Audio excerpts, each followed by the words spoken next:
नमस्कार, आप देख रहे हैं 22 जुलाई 22 खबर और मैं हूं आपके साथ शुभेंदु सिंह। हिंसक होते जा रहे किसान आंदोलन पर गृह मंत्री अनिल विज ने कहा है कि महात्मा गांधी के देश में हिंसक आंदोलन नहीं चल सकते हैं और ये हर जगह हिंसात्मक होते जा रहे हैं, जो बिल्कुल ठीक नहीं। अब ये फ्रस्ट्रेट हो गए हैं ना जी।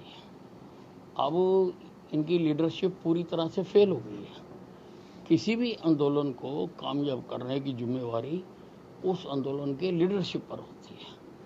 तो अब ये अपनी जान बचाने के लिए इधर उधर जाके और मसलों में अपनी टांग अड़ा रहे हैं, लेकिन जिस मुद्दे के लिए ये इकट्ठे हुए थे उस मुद्दे में पूरी तरह फेल हो गए। गलत है। अब किसान जो हर रोज जो हिंसक होता जा रहा है, महात्मा गांधी के देश में हिंसक आंदोलन नहीं चल सकते।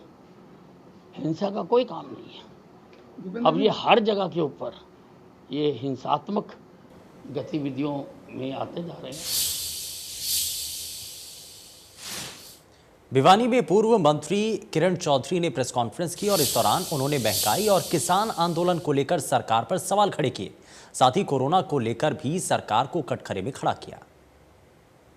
आप देखो, 8 महीने होने को है, किसान आंदोलन चल रहा है और इस सरकार के जू नहीं रेंग कि जो कानून जो लोग नहीं चाहते, जिनके लिए बनाया गया है, आप उनसे बैठ के बातचीत करके उसका समाधान निकालो।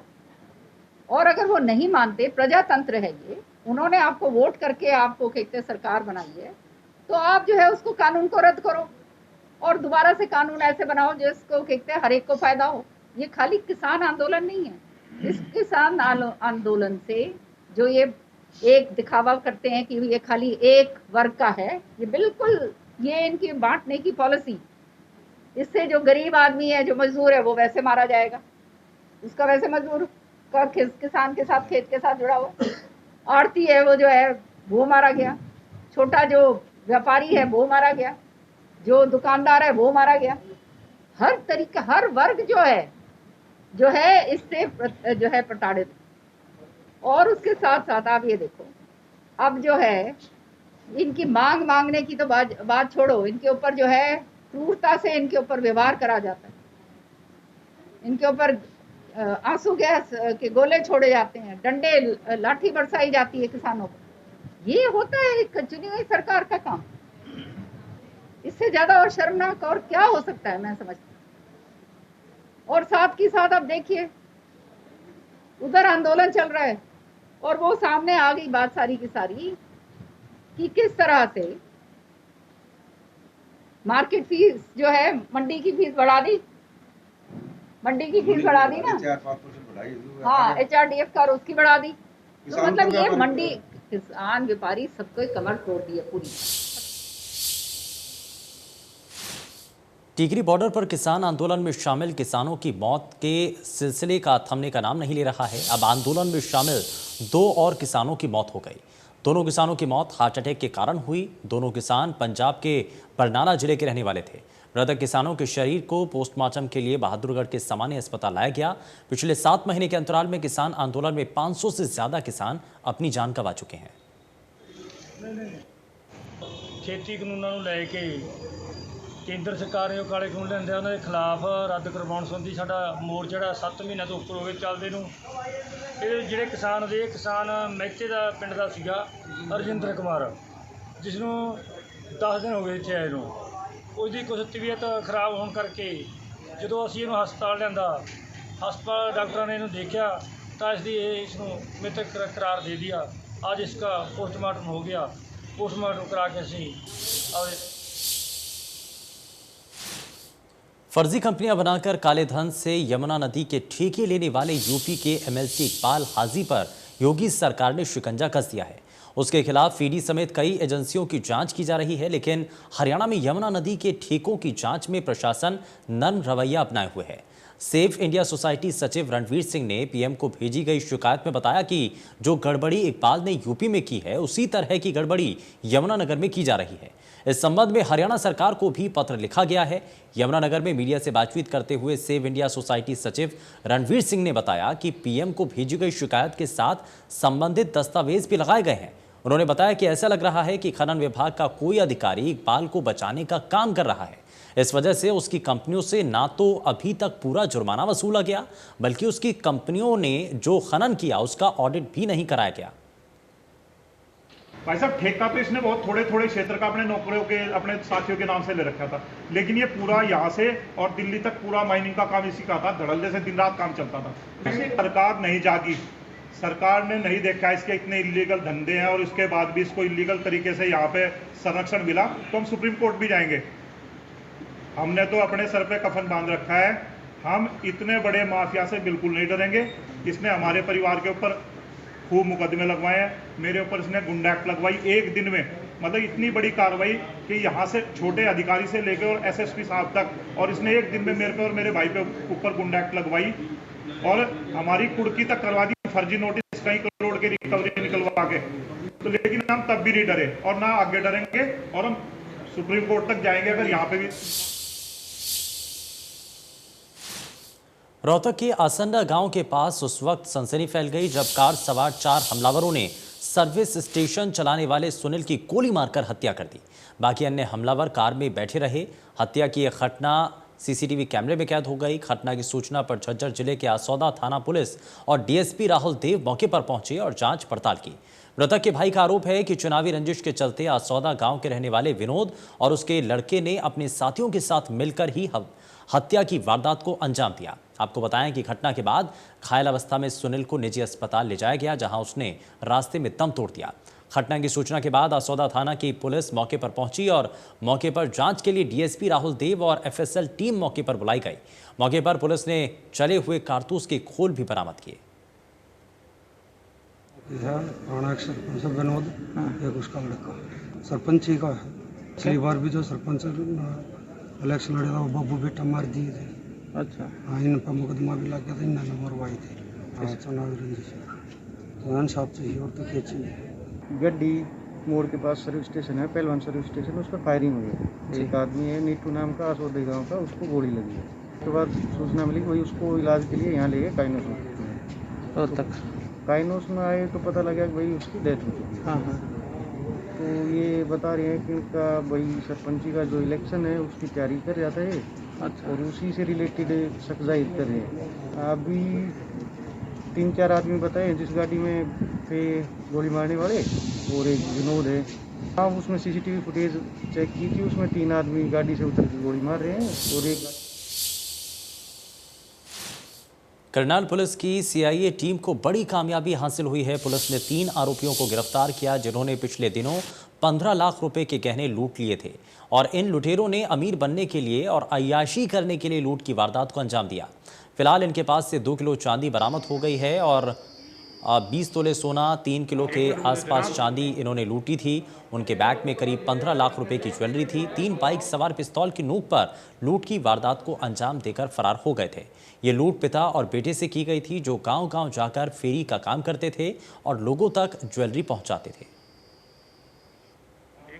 तफ्तीश में आगे बढ़ते हुए हमने कल शाम मंगलौरा के पास से 3 युवकों को गिरफ्तार किया है और जिन्होंने इस वारदात का कन्फेशन किया है और उनसे इस वारदात में जो छीनी गई उनमें से करीब 2 किलो चांदी के लगभग हमने बरामद की गई।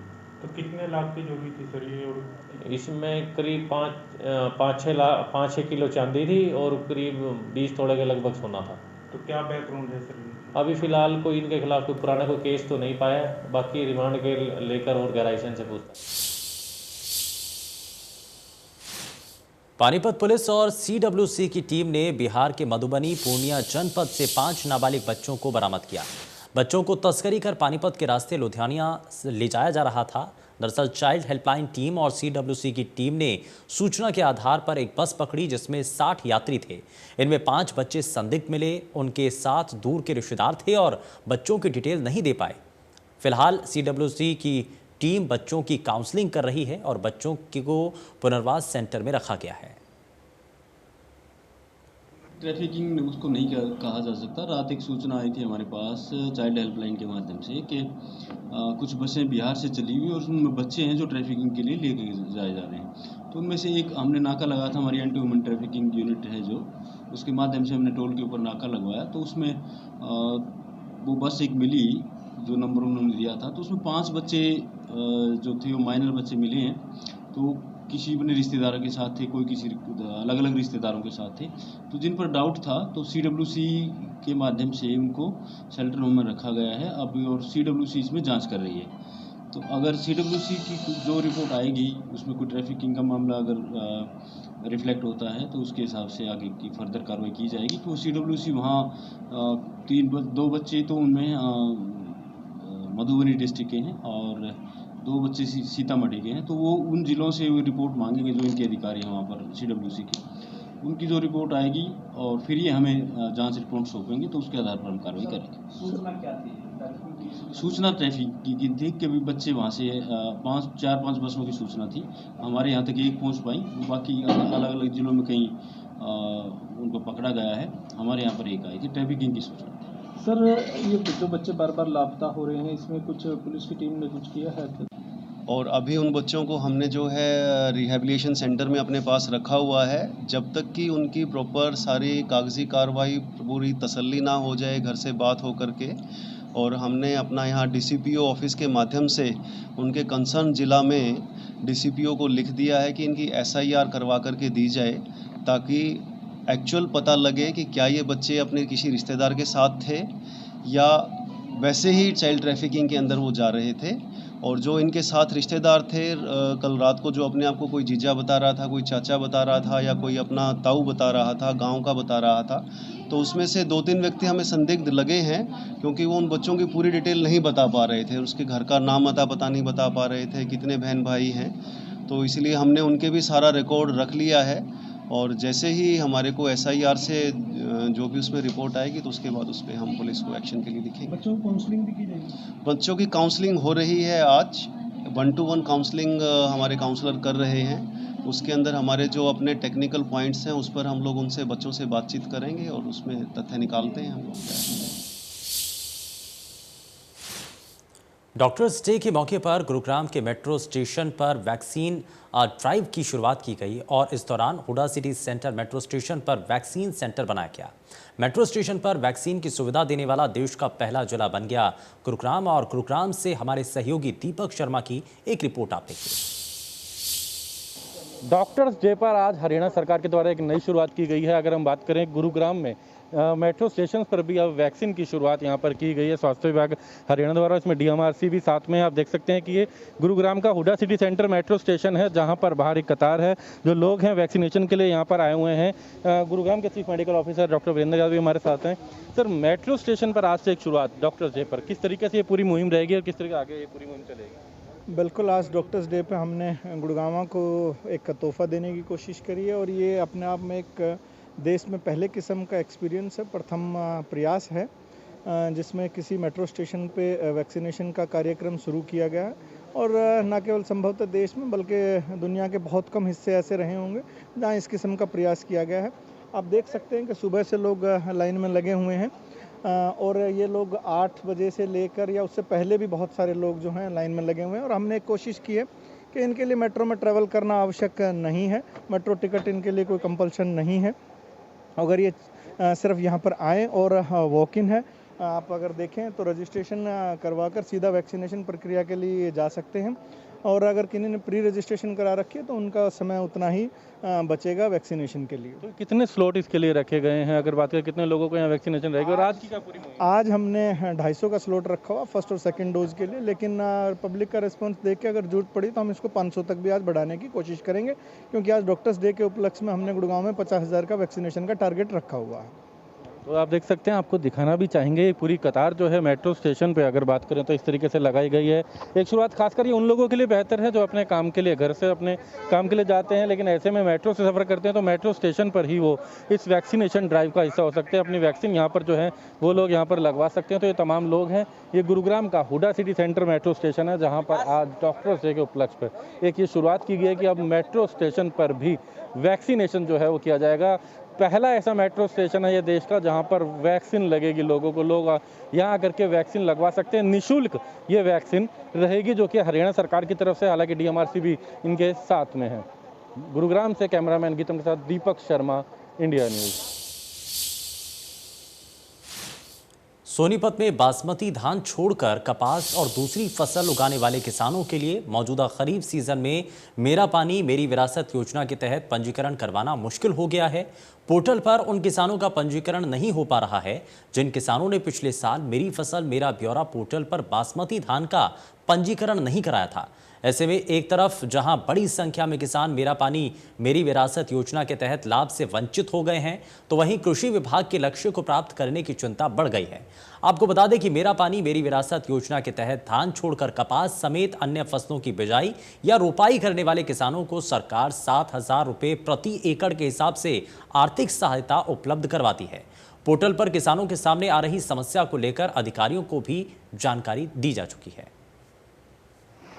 इस बारी मेरा पानी मेरी विरासत स्कीम को लॉन्च किया गया है, जिसमें धान को छोड़कर अन्य फसलें लगाने के लिए सरकार द्वारा किसानों को 7,000 रुपये प्रति एकड़ प्रोत्साहन राशि दिए जाने का प्रावधान है और इसमें सभी जिलों के लिए अलग अलग लक्ष्य निर्धारित किए गए हैं। जिला सोनीपत का कुल लक्ष्य 10,200 एकड़ है, जिसमें हमारी बागवानी एवं कृषि दोनों की फसलें सम्मिलित की गई हैं। मुख्यतः हमारे कपास का लक्ष्य है 1,200 एकड़, कपास का लक्ष्य है 4,200 एकड़, खरीफ दालों का लक्ष्य 300 एकड़ और चारा एवं अगर किसान खेत को खाली भी छोड़ता है धान की फसल ना लगाकर, उसका लक्ष्य भी 2,000 दिया गया है। तो कृषि एवं किसान कल्याण विभाग का लक्ष्य 7,700 है, जबकि बागवानी विभाग को 2,500 का लक्ष्य दिया गया है, जिसमें वो किसान धान ना लगाकर अगर सब्जियां, फल या अन्य जो भी सब्जियों से संबंधित फसलें लेता है, उसको भी सरकार द्वारा निर्धारित 7,000 रुपये की प्रोत्साहन राशि दी है। कुरुक्षेत्र का 5 वर्षीय हितेन अब दूसरा कौटिल्य कहलाने लगा है। दरअसल हितेन को मोबाइल विकिपीडिया की खासी नॉलेज है और हितेन को देश विदेश के भूगोल के साथ शिव तांडव स्रोत और अनेक मंत्रोच्चारण कंठस्थ याद हैं। हितेन के शिक्षक पिता पंकज कौशिक उसकी प्रतिभा निखारने में जुटे हैं। हितेन के पिता इंडिया बुक ऑफ रिकॉर्ड में हितेन का नाम चयनित कराने के लिए प्रयास कर रहे हैं। 5 वर्षीय हितेन देश विदेश के भूगोल के साथ साथ तमाम कई चीज़ों के बारे में जानकारी हासिल कर चुका है। यही नहीं, वो विदेशी भाषाओं में अपना नाम बोल सकता है। इसके अलावा महामृत्युंजय मंत्र, गणेश मंत्र, दुर्गा मंत्र, गुरु मंत्र, सरस्वती मंत्र के साथ गीता श्लोक भी उसे मुंह जबानी याद है। इसके अलावा सौरमंडल की जानकारी, महाद्वीप, महासागर, भारतवर्ष की राजधानियों और हरियाणा की भौगोलिक स्थिति के बारे में भी वो सभी जानकारी रखता है। जटा तवि गल जल प्रवाह पावित स्थले गले वलंबिता भुजंग तुंग मालिकां डमड्डम निनाद वड्डमर्भयं जकार तर तांडवं तनोतन शिवं जटाकटाः संभम पमन्निलिम्प निर्झरि विलोल वीच वल्लरि विराजमान मूर्धनि धगद जलाल पट्ट पावके किशोर चंद्रशेखरे रति प्रतिक्षणं ममा। सर, जैसे छोटा बच्चा अभी 4 साल का ही है, तो जैसे हम घर पे पूजा पाठ वगैरह करते हैं, कुछ भी मंदिर में आरती वगैरह करते हैं, तो ये 2 साल का भी नहीं था सर, 1.5 साल का था, तभी ये मंत्र वगैरह साथ में उच्चारण करने लग गया था।